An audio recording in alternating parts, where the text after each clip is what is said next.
च कर्म यह सब बुद्धिमान विश्यंतो न युक्त कर्म कर्तव्य।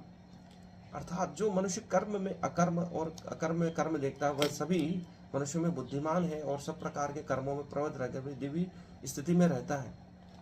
यह एक वैज्ञानिक तथ्य है, एक वैज्ञानिक सूत्र है, इसको समझना बहुत आवश्यक है। जो कर्म में अकर्म, अर्थात मैं जो कर्म कर रहा हूँ मेरे द्वारा नहीं हो रहा है बल्कि परमात्मा कर रहा है, यह कर्म में अकर्म हुआ। और अकर्म में कर्म देखना अर्थात मैं कुछ भी नहीं कर रहा हूँ फिर भी परमात्मा के द्वारा यह कार्य संचालित हो रहा है, यह कर्म में अकर्म को देखना है। यह एक परम दृष्टाभाव है।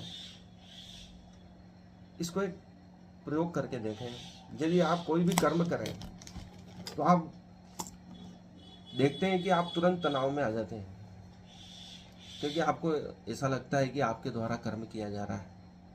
यदि आप सोचें कि आपका शरीर कर्म कर रहा है और आपका मस्तिष्क उसे सिर्फ देख रहा है, ऑब्जर्व कर रहा है, एक एग्जीक्यूटिव की भांति, एक निरीक्षक की भांति, एक कंपनी के मालिक की भांति कि मेरे मजदूर क्या काम कर रहे हैं, वह उससे प्रभावित नहीं होता, उससे पसीना नहीं होता है, वह एसी में बैठा है।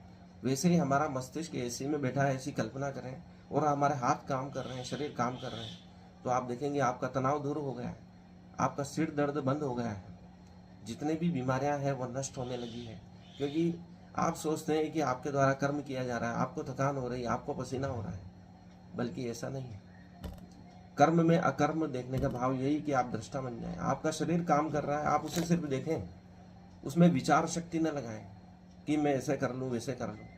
यह कर्म करने से पहले सोचना था कि इस काम को ऐसे किया जाना है, मैं ऐसे करूँगा। लेकिन जब कर्म शुरू कर देते हैं, कार्य शुरू कर देते हैं, तो सोच विचार से बंद हो जाना चाहिए। सोच विचार से मुक्त होना ही ध्यान है।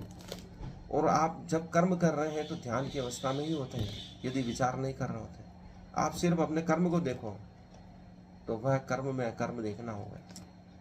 उसके बाद कहा गया है कि अकर्म में कर्म देखना, अर्थात आप शांत बैठे हैं फिर भी आपके शरीर में विभिन्न अंग अवयव चल रहे हैं, प्रकृति के सब कार्य चल रहे हैं, तो यह कर्म में कर्म हुआ। कौन कर रहा है? परमात्मा ही कर रहा है। एक बहुत बड़ी बात है। अगर मनुष्य जाति इस सूत्र को ही समझ ले, 18वें श्लोक को, चौथे अध्याय के, तो पूरी मानव जाति का तनाव दूर हो सकता है, मानसिक विकार दूर हो सकते हैं, शारीरिक व्याधियां दूर हो सकती हैं। क्योंकि अभी तक हमने यही सीखा है कि हम कार्य कर रहे हैं, जबकि हमारा शरीर कार्य कर रहा है।